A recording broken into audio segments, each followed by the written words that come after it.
Good morning guys, कैसे हैं आप सब। आई होप सब अच्छे होंगे।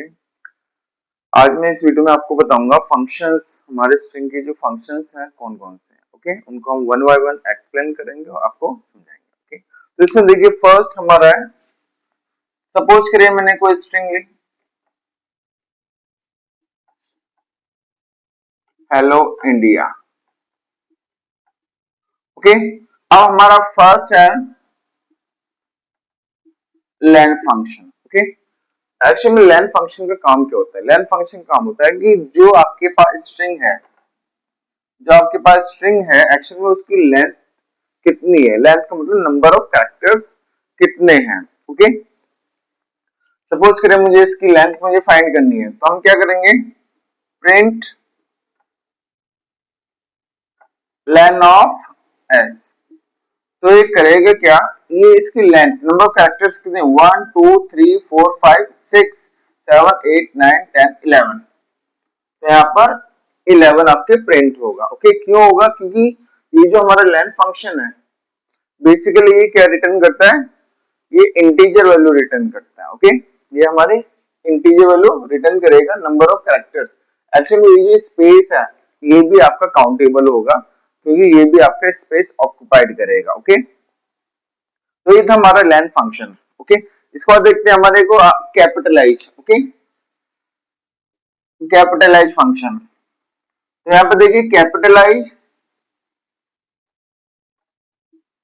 कैपिटलाइज फंक्शन का मतलब क्या होता है ये समझो। आपने देखा होगा कि यहाँ पर मेरे पास स्ट्रिंग है। ओके, अगर मैं इस स्ट्रिंग में एच को स्मॉल लिखता हूं और आई को स्मॉल लिखता हूं, तो ध्यान से समझना, ये जो कैपिटल फंक्शन होता है हमारा, ये करता क्या है, जो भी आपके पास स्ट्रिंग है, ओके, उस स्ट्रिंग के फर्स्ट कैरेक्टर को वो कैपिटल करेगा। क्या करेगा? फर्स्ट कैरेक्टर को कैपिटल। ओके, जैसे यहाँ पर स्मॉल है, यदि मुझे इसको कैपिटलाइज करना है, क्या करना है? कैपिटलाइज। ओके, मैंने क्या किया, मैंने एस डॉट कैपिटलाइज। ओके, ये मैंने अप्लाई कर दिया, एस डॉट, क्योंकि एस हमारे पास स्ट्रिंग है। Okay, dot capitalise. तो ये करेगा क्या, ये जो आपका आउटपुट आएगा ये क्या करेगा, हर स्ट्रिंग के फर्स्ट कैरेक्टर को कैपिटल में कन्वर्ट कर देगा, लाइक दिस। यहाँ पे स्मॉल था, यहाँ पे क्या आ गया, कैपिटल। तो ये कैपिटल फंक्शन का काम होता है। ओके, इसके बाद देखिए हमारे split function. Okay, split function actually में होता है क्या, तो स्प्लिट फंक्शन का काम होता है, ये आपकी स्ट्रिंग को ब्रेकअप करता है। ओके, जो भी आप सेपरेटर यूज करोगे उसको ब्रेकअप करने का काम करता है। And this function return list. तो ये फंक्शन हमेशा लिस्ट को रिटर्न करेगा। लाइक सपोज करिए मैंने z equal s dot split, s dot split, और इसके अंदर मैंने सेपरेटर यूज करा है। क्या यूज करा है? सेपरेटर। ओके, जैसे मैंने सेपरेटर यूज किया,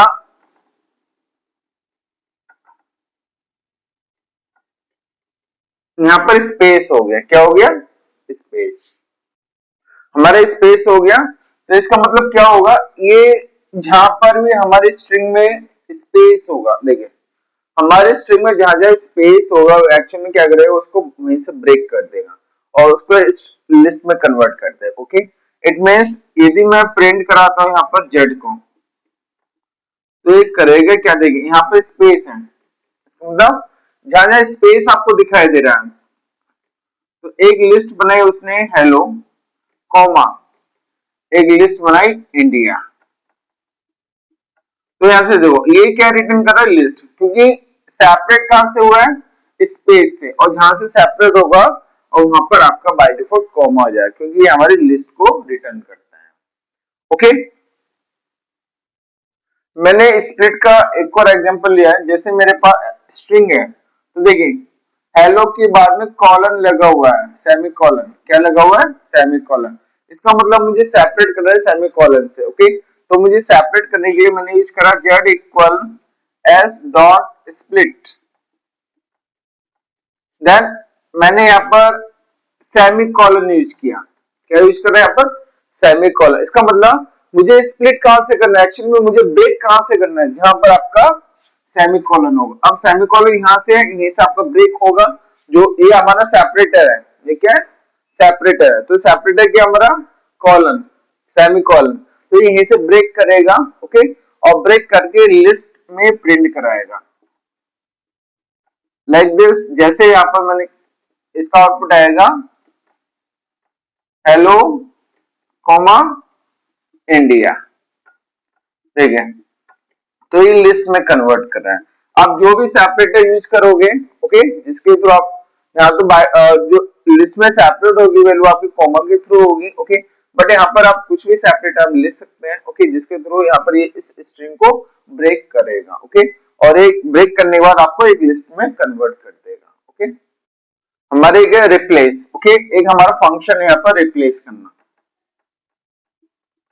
रिप्लेस, इसका काम क्या होता है, रिप्लेस एक्शन में मान लेते हैं हमारे पास कोई स्ट्रिंग है, अब मुझे कुछ ऐसा वर्ड है जो एक्चुअली में बाय मिस्टेक मैंने वहां पर टाइप कर दिया, तो मुझे करना क्या है, उसको रिप्लेस करना है अदर वर्ड के साथ, ओके। इसका मतलब इस स्ट्रिंग के अंदर जो भी ऑकरेंसेस होंगे, ओके, सपोज करिए मैंने यहाँ पर मुझे इज को क्या करना है, कन्वर्ट करना है वॉच में, तो मैंने क्या किया यहाँ पर z equal S dot replace, और रिप्लेस के अंदर दो वैल्यू पास होती हैं, ऑलवेज रिमेंबर कि रिप्लेस के अंदर दो वैल्यू पास होती हैं, ओके। एक वैल्यू आपकी कौन सी होती है, जो ओल्ड होती है, ओके, ओल्ड का मतलब हमें एज को, ये हमारे ओल्ड वैल्यू, और किस न्यू वैल्यू के साथ मुझे कन्वर्ट करना है इसको, वॉच के साथ। तो हमारी स्ट्रिंग में जहां भी इज होगा, स्ट्रिंग के अंदर जहां भी इज होगा, पूरी स्ट्रिंग में जहां भी इज होगा, एक्शन को कन्वर्ट कर देगा आपका वॉच के साथ, ये हमारा सिंटैक्स होता है। और मैंने इसको प्रिंट किया यहाँ पर जेड, तो ये करेगा क्या, ये रिजल्ट देगा this watch a string, okay. तो यहाँ पर उसने क्या करा, जो ओल्ड वैल्यू थी, यानी ओल्ड स्ट्रिंग हमारी इज, उसको कन्वर्ट कर दिया उसने वॉच में। तो ये फंक्शन होता है हमारा रिप्लेस का, ये रिप्लेस करने का काम करता है, ओके। तो रिप्लेस वो फंक्शन होता है जो भी पर्टिकुलर स्ट्रिंग आपको न्यू स्ट्रिंग में कन्वर्ट करनी है, और जो भी ऑकरेंसेस होंगे, ऑकरेंसेस का मतलब होता है कि इज जितनी बार हमारी स्ट्रिंग में आएगा वो सारे के सारे हमारे वर्ड में कन्वर्ट हो जाएंगे, ओके। तो ये था रिप्लेस का, ओके। इसके बाद देखते हैं एक होता है फाइंड, FIND, फाइंड, फाइंड की कुछ प्रॉपर्टीज होती है। सपोज करिए हमारे पास स्ट्रिंग है, मुझे कुछ फाइंड करना है, सपोज करिए मुझे ये फाइंड करना है कि ए मेरी स्ट्रिंग में प्रेजेंट है या नहीं है, ओके। अगर आपकी वैल्यू यदि प्रेजेंट है, आपकी वैल्यू यदि प्रेजेंट है, इट मींस वो रिटर्न करेगा इंडेक्स वैल्यू, क्या रिटर्न करेगा, इंडेक्स वैल्यू, ओके। अगर प्रेजेंट नहीं है तो वो रिटर्न करेगा -1 वैल्यू, इट मींस इसके अंदर हमारे जो आर्गुमेंट पास होते हैं हमारा होता है फाइंड, जो भी आपको फाइंड करना है, ये होता है स्टार्ट पॉइंट, होता है एंड पॉइंट। तो 3 आर्गुमेंट पास होते हैं, कितने आर्गुमेंट पास होते हैं, 3, ओके। अब सपोज करिए फाइंड के अंदर मुझे वैल्यू फाइंड करनी है, जैसे मैं यहाँ पे इसका एग्जांपल लिख लेते हैं पर। तो ये पॉइंट याद रखना कि फाइंड फंक्शन के अंदर 3 आर्गुमेंट पास होते हैं, ओके। जैसे मैंने z इक्वल, क्योंकि इंटीजर वैल्यू रिटर्न करेगा, s dot find, okay. First देखें क्या मुझे फाइंड करना है, मुझे फाइंड करना है एज, क्या फाइंड करना है, एज फाइंड करना है। अब देखिए कहां से फाइंड करना है, मान लेते हैं मुझे 2 इंडेक्स नंबर से फाइंड करना है। कहां से स्टार्ट करना है, 0 1 2, यहां से स्टार्ट होगा, कहां तक चलेगा हमारा एंडिंग पॉइंट, यानी 9 तक। तो यहाँ पर 3 आर्गुमेंट पास होते हैं, ऐसा नहीं कि आप इन्हीं आर्गुमेंट के बिना भी आप इसको सर्च कर सकते हैं, ओके। यदि आपको पूरी स्ट्रिंग में से एज आपको फाइंड करना है तो आप इनको छोड़कर इसको भी हम लिख सकते हैं, ओके। तो ये करेगा क्या, ये आपका स्टार्टिंग पॉइंट 0 1 2 यहां से फाइंड करेगा कहां तक, 2 3 4 5 6 7 8 9 यहाँ तक दिस एक वैल्यू कम चलेगा, यानी 8 तक करेगा। ओके, अब देखिए स्टार्टिंग पॉइंट हमारा ये है और एंडिंग पॉइंट हमारा, तो इनके बीच में वैल्यू फाइंड करेगा। क्या वैल्यू होगी हमारी? एज। अगर इनके बीच में वैल्यू है तो क्या करेगा वो? इंडेक्स नंबर रिटर्न करेगा। क्या रिटर्न करेगा? Index number. अब देखिए ये एज कहां पर है? 0 1 2 3 4 5, तो क्या रिटर्न करेगा? 5 इंडेक्स। उस स्ट्रिंग की जो लोएस्ट इंडेक्स होगी उसको वो रिटर्न करेगा। ना 1.8, अगर मान लेते हैं कि यहाँ पर यदि बीच में एक और आपका इज होता, यहाँ पे एक और इज होता और मुझे पूरे स्ट्रिंग को सर्च करना पड़ता, तो ये करेगा क्या? फाइंड हमेशा फर्स्ट ऑकरेंस, जो फर्स्ट वैल्यू उसको मिलेगी कि उसी को गेट करेगा एंड उसका इंडेक्स नंबर आपको रिटर्न करा देगा। अगर मान लेते हैं यहाँ पर आपने एन, मैंने एन निशु, मैंने निशु लिख दिया, बट यहाँ पर कोई निशु है ही नहीं, तो क्या रिटर्न करेगा? उस केस में रिटर्न करेगा -1। ये चीज याद रखना। तो दोनों केस में इंटीजर वैल्यू रिटर्न कर रहा है, या तो इंडेक्स नंबर आपको रिटर्न करेगा या फिर -1। -1 किस केस में रिटर्न करेगा? अगर आपने जो वैल्यू सर्च करनी है, आपको उस पूरी स्ट्रिंग में आपको जो वैल्यू सर्च करनी है, यदि वो वैल्यू आपकी प्रेजेंट है, तो उसका फर्स्ट ऑकरेंस उसको जो मिलेगा उसके लोएस्ट इंडेक्स नंबर को वो प्रिंट कर देगा। ओके, मान लेते हैं यहाँ पर उसने इसको प्रिंट करा दिया, तो ये कौन से नंबर पर हमारा? 5। ओके, तो ये था फाइंड फंक्शन हमारा। ओके, और पढ़ते हैं फंक्शन। इसके बाद हमारा आता है इंडेक्स नंबर। क्या आता है? इंडेक्स फंक्शन, सॉरी, हमारे इंडेक्स फंक्शन आता है। ओके, ये भी हमारा सर्च करने के लिए होता है। यदि आपको कोई मान लेते हैं कुछ आपको सर्च करना है स्ट्रिंग में, तो ये करेगा क्या? तो ये उसकी इंडेक्स वैल्यू फाइंड करेगा। ओके, तो ये डायरेक्ट फंक्शन है। इससे पहले भी हमारा फंक्शन था, उसमें भी सर्च कर रहे थे रिटर्न द इंडेक्स वैल्यू। अगर आपकी वैल्यू प्रेजेंट है तो रिटर्न करेगा इंडेक्स नंबर, अब प्रेजेंट नहीं है तो रिटर्न करेगा -1 वैल्यू। बट ये जो फंक्शन है हमारा इंडेक्स, ये फंक्शन एक्चुअली करेगा क्या? अगर यहाँ पे वैल्यू आपकी प्रेजेंट है, पूरी स्ट्रिंग में यदि वैल्यू आपकी प्रेजेंट है, ध्यान से समझना, अगर पूरी स्ट्रिंग में आपकी सब स्ट्रिंग या वैल्यू यदि आपकी सब स्ट्रिंग प्रेजेंट है, तो रिटर्न करेगा उस सब स्ट्रिंग का इंडेक्स नंबर, लोएस्ट इंडेक्स सब स्ट्रिंग। ओके, अदरवाइज अगर प्रेजेंट नहीं है तो रिटर्न करेगा एरर। तो यहाँ पर एरर रेज होगी, क्या होगी? यहाँ पर एरर रेज होगी when no value find, no value या सब स्ट्रिंग फाइंड। अब कोई आपकी वैल्यू या सब स्ट्रिंग फाइंड नहीं होती है तो क्या अक्कर करेगा? Error, no index number. Okay, तो देखते हैं इसको कैसे करते हैं हम।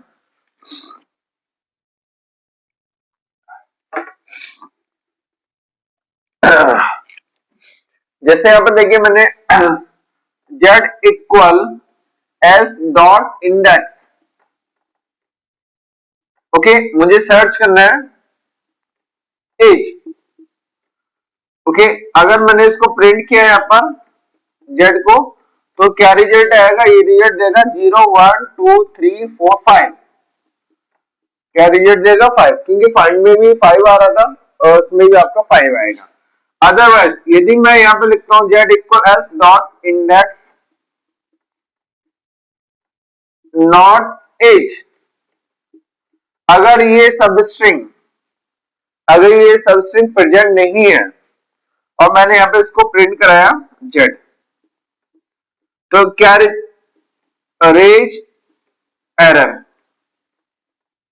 वो क्या करेगा? एक एरर आपको शो कराएगा। Okay, no index value,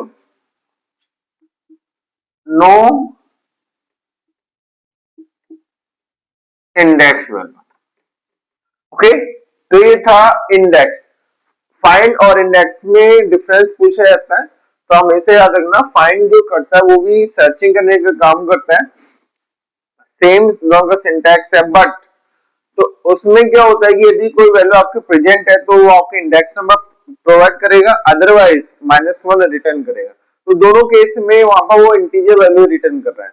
but इस केस में हो क्या रहा है, इसमें यदि आपकी वैल्यू प्रेजेंट है, इंडेक्स फंक्शन में यदि वैल्यू प्रेजेंट है तो वो उसका इंडेक्स नंबर आपको रिटर्न कर रहा है, अदरवाइज तो एक एरर रेज कर रहा है। ओके, वो क्या कर रहा है, एरर रेज कर रहा है क्योंकि आपने जो वैल्यू सर्च करी वो हमारे स्ट्रिंग में प्रेजेंट है नहीं। ओके,